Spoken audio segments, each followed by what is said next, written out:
100 વર્ષનું પુણ્ય ભેગું થાય ત્યારે રૂપ મળે છે માણસને, અને હજારો જન્મનું પુણ્ય ભેગું થાય ત્યારે ગુણ મળે છે, અને 10,000 જન્મનું પુણ્ય ભેગું થાય ત્યારે સદગુણ મળે છે, અને 1 લાખ જન્મનું પુણ્ય ભેગું થાય ત્યારે દેવ ભક્તિ મળે છે, એટલે કે માં ભગવતીની પૂજા પાઠ અને તેની ભક્તિ મળે છે.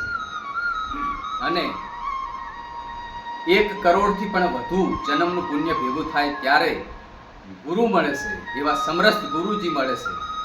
અને આકાશમાં તારા છે એટલા દેખાતા હોય, અને આકાશમાં જેટલા તારા દેખાતા હોય એટલું જ પુણ્ય ભગવાન મહાદેવની કથામાં એટલે કે શિવ પુરાણનું ફળ મળે છે. શિવને પશુપતિ કહેવામાં આવે છે.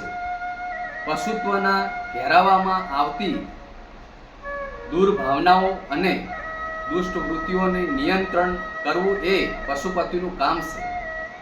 પશુના રૂપમાં રહેતા જીવ જ્યારે કલ્યાણ કરતા શિવના શરણમાં જાય છે ત્યારે સ્વાભાવિક રીતે તેની પશુતાનો નાશ થઈ જાય છે, અને ધીમે ધીમે તેનામાં મનુષ્યત્વ અને દેવત્વનો વિકાસ થાય છે. શિવનો આકાર લિંગ માનવામાં આવે છે.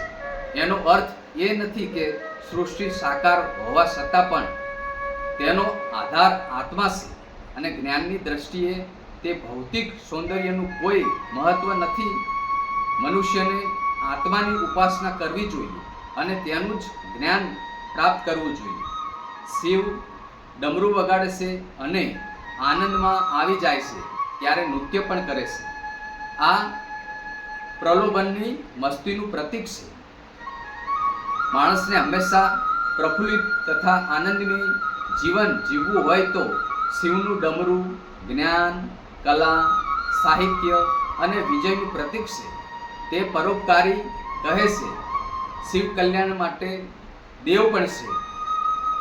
જય ભગવતી. રાધે રાધે.